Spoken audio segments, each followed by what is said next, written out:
सभी विद्यार्थियों का मेरे YouTube चैनल पर स्वागत है। आज हम NMMS जो परीक्षा होती है, जो 8वीं क्लास के विद्यार्थियों के द्वारा दी जाती है, एक स्कॉलरशिप का जो एग्ज़ाम है वो है, उसके अंतर्गत जो गणित विषय के 30 प्रश्न आते हैं। उसके कुछ घात और घातांक के कुछ प्रश्न जो हैं उस पर चर्चा करेंगे, जो कि पिछले साल भी 2 प्रश्न पूछे गए। उससे पिछले साल भी घात और घातांक पर एक प्रश्न जो है वो पूछा गया है। तो किस तरह के प्रश्न जो हैं वो पूछे जाते हैं, इस पर हम आज चर्चा करेंगे। तो देखिए, जो सिंपल रूल हैं घातांक के, उस पर ही प्रश्न पूछे जाते हैं। सबसे पहली वाली बात, जैसे a है, उसकी घात है 3। क्या है? 3। तो a क्या है? आधार है। a को क्या बोलते हैं? आधार बोलते हैं, आधार। और जो इसकी घात है उसको बोलते हैं घात। यानी इसको पढ़ा जाता है a की घात 3 पढ़ा जाता है। क्या पढ़ा जाता है?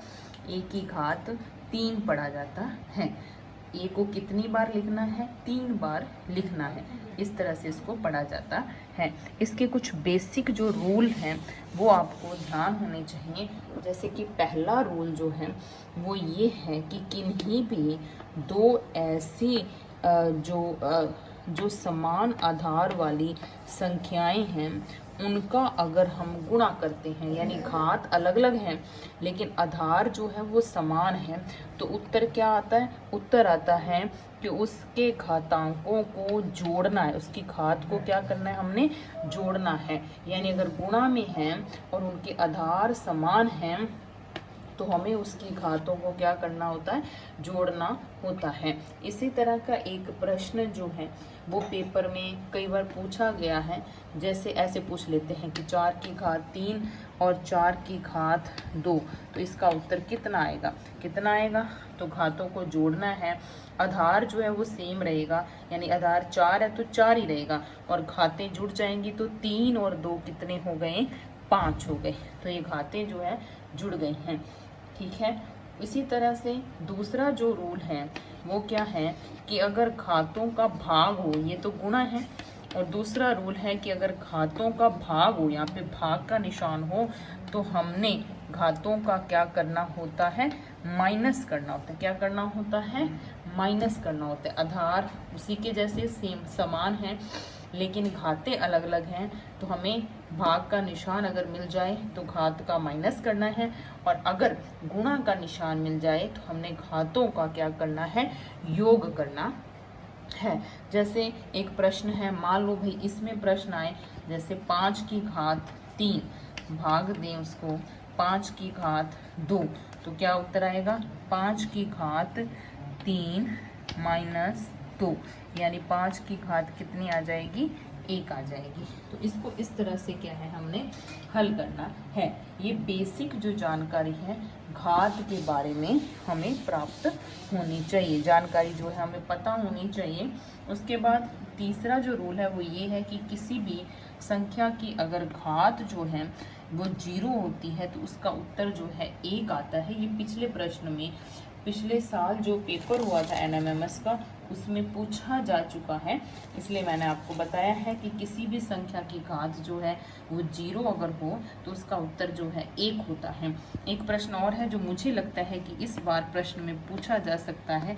अगर -1 है और उसकी घात जो है विषम है तो उसका उत्तर आएगा -1, और अगर -1 की घात जो है वो सम है तो उसका उत्तर आएगा +1। वेरी वेरी इंपॉर्टेंट है ये प्रश्न जो है। मुझे लग रहा है कि इस बार पेपर में आपको देखने को मिल सकता है।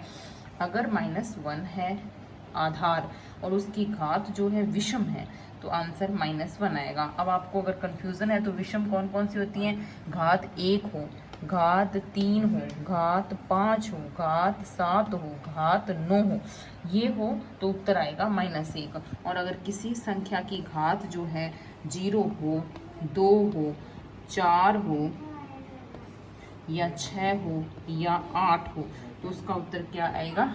+1 आएगा।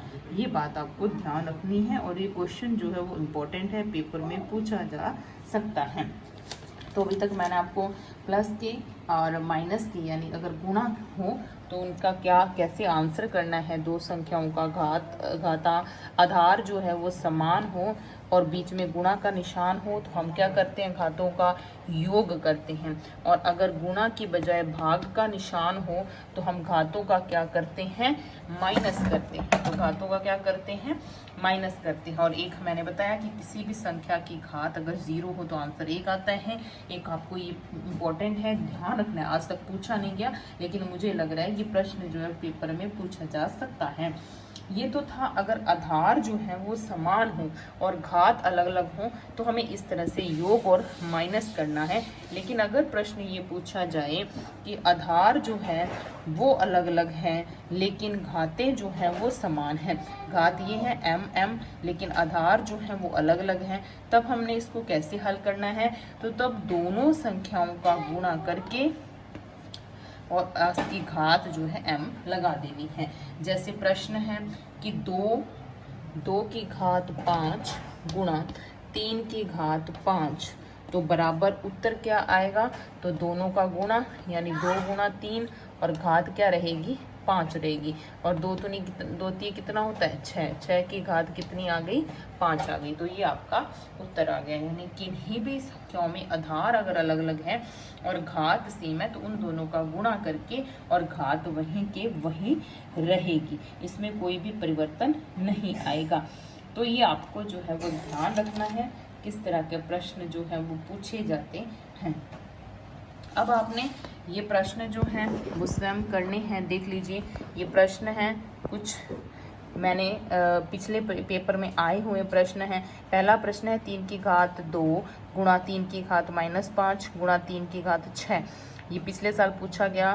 दूसरा प्रश्न है a की पावर 0 का मान क्या होता है, ये मैंने लिख ही रखा है आंसर। तीसरा प्रश्न है 5 की घात 3 को भाग करना है 5 की घात 3 से, का मान क्या होगा। और चौथा है मान ज्ञात कीजिए 2 की घात 6 9 की घात 3 5 की घात 4। छठा प्रश्न है, पांचवा मैंने बता ही दिया, वेरी इंपॉर्टेंट है। छठा प्रश्न है 7 की घात 2 की घात 10, ये भी आपको ध्यान रखना है भी डबल घात हो, इसमें डबल घात आपको दिख रही है। देखिए छठे प्रश्न में तो घातों का गुणा करना है, क्या करना है, गुणा करना है। भी नीचे आधार है और 2 घातें हैं तो उन दोनों घातों का आपस में क्या करना है, गुणा करना है। सातवां ये एक रूल है, ये मैंने आपको बता दिया।